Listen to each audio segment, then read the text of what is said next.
Okay, welcome everyone. So what I'm going to do today is just a quick sort of summary of the requirements of your assignment. So you've kind of been given this workbook which possibly contains slightly too much work on things that don't give you loads of grades. So I'm trying to sort of just highlight where you need to put your effort into. And just sort of summarize the key points you need to get across. So the work relates to this Unit 12. It's a current issues unit, and you're asked to explain the development and organisation of a selected sport. So we assume that you'll all do football, hence why there's a section on the Premier League and the FA. So I'll sort of press on on that basis. So far you've looked at or you've made notes and written down your thoughts on the early British sport. So what you should have got across is that early sport, early society, if you like, was very much so kind of built around agriculture. So we're talking kind of more working class people really, but very rural environments that were sort of characterized by sometimes really long working days, very heavy work, and then sort of periods of sort of almost kind of a complete break of that work. So you might have, say, a harvest that might go on for, let's say, a couple of weeks, and then at the end of that there'd be a big gap, and in those gaps people would go pretty kind of wild. There's also the odd kind of loads of sort of saints' days and sort of religious, almost kind of superstitious events. And in those events, they'd often be sort of built around a sort of village community, but they might have games like sort of bear baiting and cockfighting, really sort of violent stuff. People would be really drunk, and the society was much sort of more sort of wild and kind of savage. Um, the Industrial Revolution brought lots of changes in terms of the sort of mechanization of work. So it meant that people's production became much more efficient. And gradually there was a move towards people sort of working within factories, and a general movement of society towards these kind of urbanized areas. And as part of that, there was a sort of people started to get much more regular work patterns. Eventually, it was sort of put in place that everyone would have Saturday afternoon off. No one would work Sundays. So the sort of fabric of society sort of shifted to a much more ordered arrangement. At the same time, public schools are changing. So there was, at the start of the 1800s, there were sort of pretty wild places. If we think about where lots of the sort of public schools, what we might sometimes call private schools, they're often sort of in very rural, out of the way places, and quite often the kids were absolutely insane. They're sort of pretty violent, pretty wild, and sort of quite reflecting of the time. They're sort of ungovernable, and there was a sort of movement at the time to sort of change that within public schools. So they became more sort of they sort of started to give the boys a little bit more trust in some ways. So they created sort of the prefect system that a number of schools still keep today. But as part of this sort of general kind of behavioural changes in public schools, there was also a real drive to use sport as a way of almost kind of fostering good team spirit amongst the boys, and also in a way sort of tiring them out, giving them a sort of an outlet for this sort of energy and aggression that they had. So gradually the individual public schools would start to sort of create their own rules. For, if we sort of take football for example, a lot of the places played a kind of almost like a combination of rugby and football combined, maybe a bit like what sort of Aussie rules looks like perhaps. But you'd almost have like pockets of private schools that would have their own rules, and gradually as they obviously wanted to kind of compete against other schools, there was a gradual sort of move towards codifying the rules. So you should have looked into that into your first assignment. You also would have looked into this concept of rationalization and regulation. So rationalization at the time of the Industrial Revolution. Also, there was a much sort of greater role of the church in actually sort of taking evangelists out and going into communities and sort of almost kind of spreading the word of this sort of much more kind of restrained type of Christianity. So that had a real role in sort of calming people's behaviour, but also at the time things like the RSPCA were formed, things that would maybe curtail some of the things that were previously being done for leisure, like things like bear baiting and cockfighting. You know, it became illegal. So there was a sort of whole time where society was moving from a very kind of sort of wild, disorganized agricultural community to sort of what was hopefully a slightly more refined, urbanized environment. That's not to say that, you know, people were sort of, you know, entirely compliant. So a lot of the sort of forces at that time was becoming much more regulated. So the second part of your book, each one could have a sort of assignment on its own. So I want to try and sort of just kind of summarize a couple of things and sort of point out where you need to sort of expend your efforts. So I've kind of put the main headings of your workbook into my slides, and there's also a planner that I've given which sort of summarizes the key points and the key things that you need to answer in your work. So let's crack on with that now. So the first bit you come to is this section where it says the 20th century effects of war. Now, I mean, you could write an enormous essay on how war affected the development of sport generally and football specifically. I think there's the first things you need to get across is how up until the First World War, football would have just continued its sort of upward development. So it was sort of the Industrial Revolution was really important in terms of establishing transport routes, establishing structure of the league, establishing competition. So the popularity of football really grew, but the First World War curtailed it completely.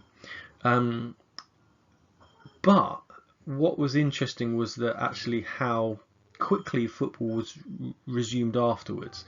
And in both wars, actually, the Second World War, the Football League was suspended for 7 years, but they got back into sort of flow straight away. And I think it's an important thing to get across that actually that whilst war was happening, people were still playing recreationally, still playing for fun. So there was a demand for people to continue playing football as it was a sort of popular pastime, but also in terms of using football as a spectator sport, there's a real demand post-war in each case to see football. It might be, you know, even have been seen as a thing that really kind of unites a country. You know, think about war afterwards. You know, very difficult times. You know, people have lost loved ones.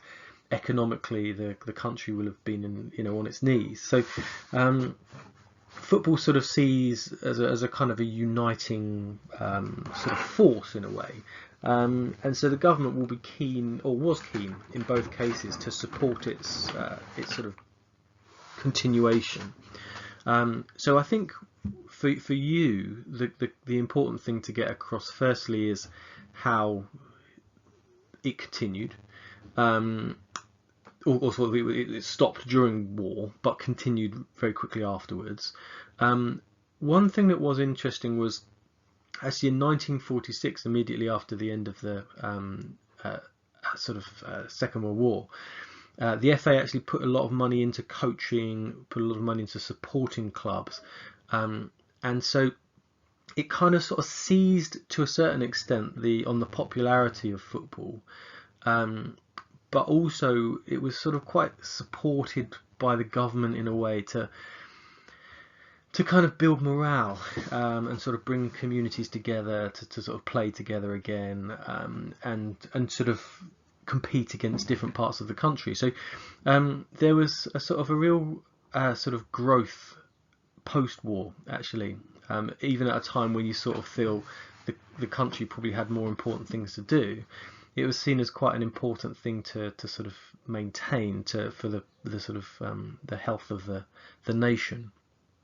The other things that developed over the over the 20th century that I think are probably worth mentioning, if we think about sort of transport links, just in terms of the sort of spectatorism of sport, you can think about things like when the first motorway was formed. I think it was either late 50s or early 60s, and the sort of formation of the motorways as we know it now sort of allow sort of easier access for fans,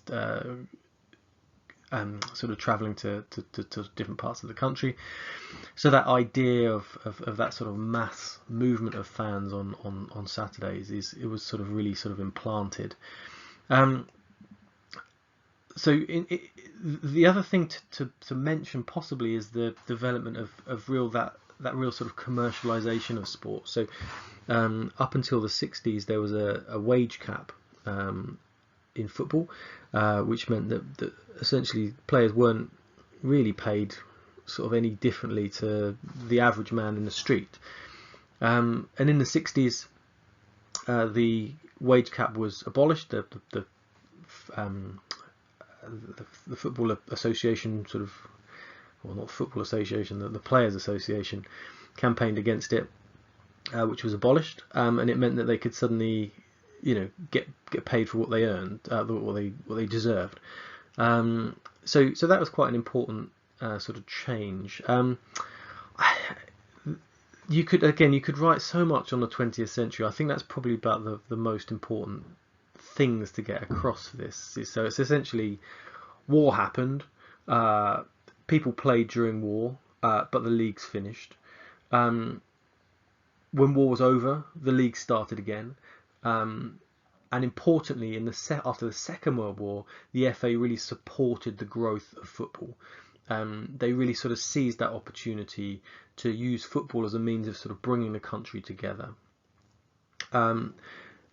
Transport continued to improve, sort of late 50s, as the country started getting a bit of money back again, and this might have definitely did contribute to the sort of ease with which people could go and watch football around the country. Importantly, the commercialisation of sport really started to come in from the 60s and 70s as wages were abolished, and also the sort of commercial importance of football was recognised, and things like sponsorship deals started to come in.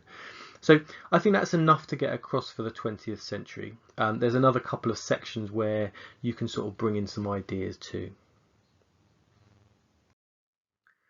So this slide just sort of summarises a couple of things that you might want to have got across on the 20th century.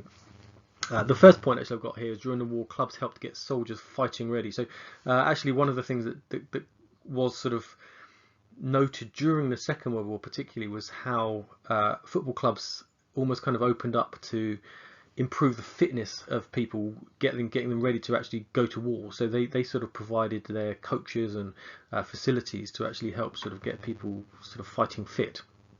And as put on here, 1946, FA offered to help clubs with courses, appointed a director of coaching to develop a national coaching scheme. So they became much more involved in improving the coaching standards across England. 1960, wage cap abolished, and in 1964 put match of the day first screen. So you've also got to remember that in the sort of 60s as well, people started getting things like television sets. So the idea of people watching sport from home really sort of started to come in. And the thing I've just noted one on the bottom actually, I think this is quite important, is that actually in 1974 there was the first Sunday match allowed, which seems amazing now, and this we'll sort of get into a little bit in the second sort of group of assignments where we talk about the sort of impact media has on sport. But for a long time society was kind of shut down on a Sunday, and that sort of opening up possibly was it sort of made great changes to football, which might have been actually contributed to by football. But I'll just put on there that the first Sunday match was in the Football League was played in 1970s, and I think that was quite an important sort of point. So you're then asked to describe sort of things in isolation. One of the sections asks you to describe the DCMS, what's the Department of Culture, Media, Sport. Digital Culture, Media and Sport. Again, here you're really just giving a bit of background to the sort of landscape in which sport and particularly football exists within. So if you just look on here, here's Boris Johnson, our Prime Minister. So he can't be expected to govern every department. So his government is built up into 24 ministerial departments. So I've got a few on here. So we've got, for example, the Department of Education. So for the Department of Education, there is a very specific minister who will be in charge of all the bodies that look after schools and all aspects of all education across the country. There's a Department of Food and Rural Affairs. So again, they look after sort of the farmers, food regulations, food hygiene. There's so many facets of their work. The Department of Culture, Media and of Sport then is one of these 24 ministerial departments. So they have their own minister, and what you'll see within that ministerial department, there are 45 agencies. So each of these agencies, it will come up quite small on your screens here, but we've got things like the National Portrait Gallery. That in itself is one of the agencies under that government body. The National Gallery, there's lots of sort of museums and the like. Imperial War Museum is its own separate agency. But within that, we've got five agencies that are very relevant to sport. So each of these agencies will have a person in charge and also almost kind of have a sort of separate structure underneath it. So the National Lottery Community Fund is a sort of fund that's obviously built from the National Lottery, and that sort of takes money from the National Lottery, from ticket sales, and it distributes it. And a lot of the things that it distributes towards is things like sports and leisure and communities. So things like you may have let's say a community hall that may also have a sort of dual purpose in sport. So the National Lottery Community Fund has a sort of relationship with sport. Sport England takes National Lottery funds and it distributes them in sort of quite a number of sort of developmental ways. So I'm going to get you to research that a little bit. So what I'd like you to do whilst you're watching this, or I'd like you to pause and just go and click on the Sport England website. I want you to have a look at what they do. So just try and summarize what they do. So I just want you to pause that now. So what you should see is they're pretty wide ranging, and we're going to look at Sport England in a second, but what their sort of role is to really encourage an active nation. So why it's a government department is having active and healthy populations is good for morale of the country, but also good for the health of the country as a whole, in terms of sort of the sort of general wellness of society from a physical and mental sort of standpoint. It's really important that the government invests in that and has some sort of a strategy, and it can also mean that the people take part in games that are sort of well ordered and safe. So Sport England is really key to that. Sport England promotes the health of the nation. It also looks after things like national governing bodies. It sort of makes sure that sport is being played in the right way, that people are effectively safeguarded, that coaches are qualified, etc. There's a sports grounds safety authority. So wherever people develop or want to develop sports grounds, there's an authority that oversees that is separate from the let's say the governing body. So it means that whatever, let's say a cricket ground is created, and the cricket, let's say the sort of MCC, the sort of says, yeah, it's fine by us. There's a sort of a separate government body that will need to make sure those sports grounds meet certain standards. If we think back to disasters like Hillsborough and the Bradford fire, it's important that there's a sort of almost kind of an independent body regulating these grounds. In the same way, there's also an independent body that regulates anti-doping. So in terms of sort of drug testing athletes across the country, there's a sort of separate independent body. And then lastly, UK Sport. So UK Sport is responsible for looking after our Olympic success. So number one, sort of any bids for Olympics, UK Sport oversees, but it also distributes lots of sort of lottery money and also sort of public tax money to develop our Olympians, in terms of providing facilities for them, in paying them to a certain extent.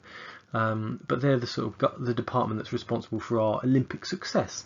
So from a government perspective, it's important, relatively important, that we show success on the national stage. It's been believed that success in things like Olympics and Paralympics particularly show a country in a good light, and sort of gets us on the world stage. So this is why the government will choose to sort of invest in these departments. We'll continue that on. This is Sport England, and again, I sort of covered it briefly on the previous slide, but I just want to have a look at the sort of mission. I cover up half of it, but this idea that we want everyone in England, regardless of age, background or level of ability, to feel able to take part in sport and physical activity. But too often the people with the most to gain from being active are the least able to take part. So a lot of Sport England's work is about addressing that inequality, about providing opportunities for people to take part in sport. What they do is quite wide. So I've got a list of bullet points at the top. So number one, they look after the governing bodies. So the governing body of football is FA. So the FA need to be answerable to Sport England. So Sport England will give the FA funds to perform their work, but that's kind of contingent on the FA doing things in the right way. So having safeguarding policies, having policies that develop the game for the wider good of the people, that make sport inclusive. So Sport England will also support clubs, again sort of making sure that they meet certain criteria. So lots of the club mark standards have been developed by Sport England. Sport England look after sort of participation campaigns, so they'll sort of promote sport. So the things like the This Girl Can campaign was sort of really aimed at increasing female participation. So they'll have particular campaigns that target particular groups in society, maybe some that seem to be minority participants, and try and sort of put funds towards coaches in that area, put funds towards facilities in that area. So a lot of what they do is actually distributing government and lottery money. So they get over 250 million a year that they distribute, and some of that can be for coaching, some of it can be for facilities, sports grounds, community centres, that kind of thing. So your job that I'd like you to do, this is really, I don't sort of need to kind of put it on a plate for you, but in your work describing the governing bodies, just you're effectively going to tell me when the FA was formed and why. I want you to be able to distinguish it from the Football League. So tell me when the Football League was formed, but I think it's important to note that the Football League is kind of distinct from the FA. I want you to tell me who's in charge of the FA, and I want you to give me a brief overview of the structure of the FA. So really tell me, how it's broken up. It's kind of into these sort of county FAs really.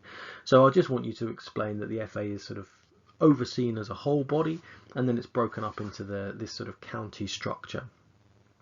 And I want you to tell me also what role the FA plays today. In the slide I've got over my page here, sort of colours. This one here just sort of gives an overview of the work that the FA does. So as you work through your assignment planner, you get to the sort of role of Sport England. So give me that wider sort of structure of what, or wider role of what Sport England does. You mention it looks after the national governing bodies, and then in the section on national governing bodies you describe when the FA was formed, what it was originally formed for. You can describe the structure of it today, and then you can describe the role it plays today. So a lot of the roles it plays today is it looks after the England teams. It's heavily involved in setting coaching standards. This I think is really important in terms of the development of your sport. That it maintains that sort of database of coaches. It educates coaches. It is kind of in charge of allowing people to coach football. It's involved in all aspects of female football. There's also an element of it being sort of there to develop participation. So again, if you think of that governing body, the governing body is the FA. It will receive money from the Premier League to a certain extent, but also the government. If it's going to exist as the governing body, it will need to do some good work of government, and a lot of that is about participation, getting people involved, targeting minority groups. So wherever you see work in the FA being targeted at minority groups, a lot of what it's doing is doing work that allows it to exist as a governing body and to continue to receive that funding and that support from the government. It's also involved in regulation and administration of sort of all aspects of football and competition, and it looks after two of the really key venues, Wembley Stadium and St George's Park. You're asked to very briefly describe the Premier League and its structure today.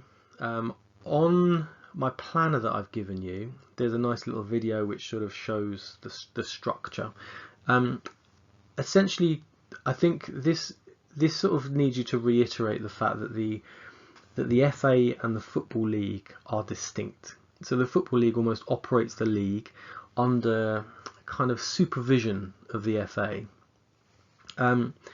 So previous to 1992, there were 4 leagues. So the first division was just the first division, second division, third division, fourth division.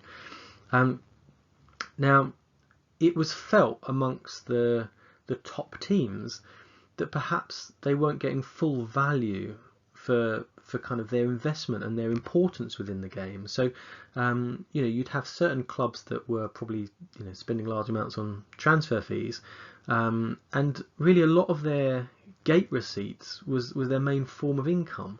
And actually, I think there's also a feel that perhaps where the FA, also where the Football League was selling TV rights, they weren't seeing much of that back. So if you imagine, let's say at the time you were, let's say Manchester United, huge club, and you were spending an awful lot on your players, you had great success through your history, but actually you kind of get a sort of a note that when you play, millions of people watch. So effectively they were sort of, a lot of these top clubs were getting together and saying, well, hang on, we're the ones that people are wanting to pay for.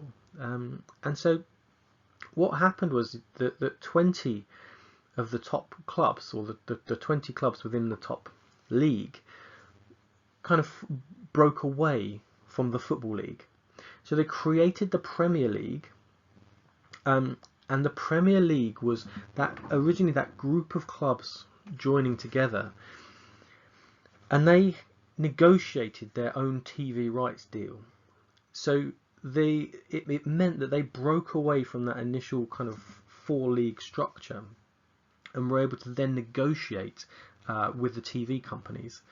And originally that was ITV and also the sort of fledgling Sky company. And the first deal they broke was for around 304 million for 5 years, and that at the time was kind of astronomical. It was a huge fee, and and it really sort of meant that a lot of these clubs suddenly had a real windfall of money, and they had a real incentive a greater incentive to sort of stay within that band. There was still, as part of the agreement, there was still sort of relegation and promotion within the leagues, but essentially the Premier League became its own company that was owned by the 20 clubs that are in it. So if you get promoted to the Premier League, you become a sort of part owner of the Premier League. So it brought in huge amounts of money. And huge amounts of commercial opportunities to that Premier League, and it meant that transfer fees started to really skyrocket. As clubs began to become much richer, it meant that they could pay their players sort of far greater wages, and also players began to demand far greater wages. So the formation of the Premier League in the early 90s was a real sort of key milestone in developing the sort of modern game as we know it. This much more sort of commercial enterprise, this sort of much more kind of moneyed enterprise. It also sort of the fact that the Premier League exists under the sort of guidance of the FA, it has a sort of relationship with the FA. And as part of that, I've kind of just missed half a bullet point off the end. It also takes care of a lot of what might be considered to be sort of community responsibility. So it has a responsibility to promote fair play and things like anti-racism campaigns. These sort of campaigns for the wider good of the game and the wider good of society kind of help the Premier League exist alongside the FA, alongside the national governing bodies, alongside the other sort of leagues within the UK. And so I think it's useful here. I've just sort of summarised how the Premier League kind of sits alongside the FA. I've actually just nicked this straight from the Premier League website. So the FA is the governing body for football. It organises the sort of FA Cup, in which the members of the Premier League are allowed to participate. So even though the Premier League is kind of a separate entity to the FA, they have a very kind of sort of symbiotic relationship. So the FA is sort of a kind of a shareholder in a way in the Premier League. It can vote on certain issues, but it doesn't have a sort of day-to-day role in sort of running the Premier League. It can't sort of help strike up sponsorship deals and the like. This is why the Premier League has some different rules to the FA. So things like the VAR rules and there's slightly different. The Premier League has potential to have slightly different rules to sort of the wider kind of football community. So the Premier League needs to submit these rules, these sort of changes and these tweaks to the FA for approval, and through the year, the FA will still govern the sort of regulation of the sort of the sport, the regulation of the rules, and also deal with sort of discipline. So there's a sort of continued sort of relationship between the two. The Premier League kind of exists under the rules that are set by the FA, and sort of is given a certain license by the FA because it is such a sort of a key important commercial partner. In terms of that sort of commercial partner, that kind of partnership, I think it's useful to mention this football foundation, which is the Premier League's sort of development arm. So remember again that the Premier League is allowed to exist within the UK under the sort of government eye. So it brings in huge amounts of money, but it sort of sits within a structure that's been established by the government. So it sort of has to give a little bit back at various points. So the Premier League combines with the FA, and to a certain extent combines with the Department of Digital Culture, Media and Sport. So it will get a bit of money coming from the government, but the Premier League will also give a little bit of money, and the FA will give a little bit of its expertise. So all those parts come together, and the Football Foundation will have will sort of provide development funds to build grounds, to help support clubs, to provide campaigns to tackle certain aspects of sort of need within society, whether that's targeting, again, minority groups, targeting sort of anti-racism and the like. But the Football Foundation is a real kind of development arm of these bodies that's put together. So wherever there's sort of major developments, usually the Football Foundation is involved. So, for example, if you wanted to get a 3G pitch built as part of Chesham, for example, one avenue that they may sort of go down is to try and establish a community sort of aim for their development. So they might say, well, we need a 3G pitch, but actually one of the local schools also needs a 3G pitch.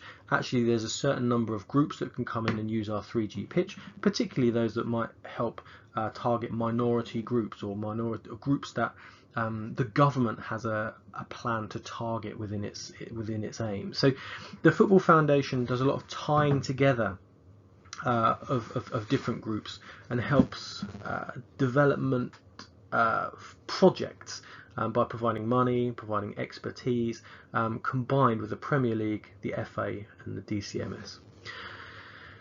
So the important thing to remember with your assignment is effectively you're trying to describe the development and organisation of your selected sport.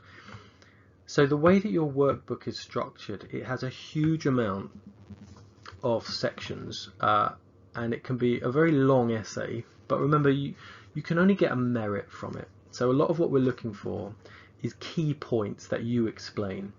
So particularly, each section, just really try and refine for each one what your key message is. What do you want that reader to take away? So with the FA, for example, you need to just sort of say, well, it was established with this aim, its current organisation is this, and its current work is this. Perfect. Premier League was established with this particular aim in mind, its current organisation is this, the work it does is this. So just try and get across very concisely each section, because I think otherwise it becomes a ginormous piece of work, which you possibly won't get credit for when it comes to grading, because the most you can get is a merit. So I'll leave that with you. I'll send out the sort of template for this presentation, but also importantly, I've also included a planner for the assignment. So good luck.